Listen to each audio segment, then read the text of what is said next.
বাটানে না ওই যে ইয়ে কাগজের থালা আছে না ওখানটায় গোপাল কাগজের থালা দিল ওই দিয়ে বাটা ইয়ে ওর মধ্যে পানগুলো রাখ কাগজের থালা এরকম ঝুড়ি একটা এরকম ফুলের সাজি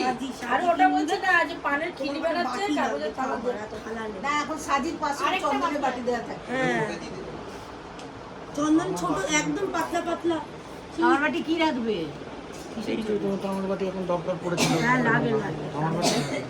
ছোট বাটি লাগবে আমাদের সে লাগে ছোট একদম ছোট বড় তাম্রকুণ্ড এরকম আছে না ছোটর মধ্যে কি আমাদেরই তো ছিল আচ্ছা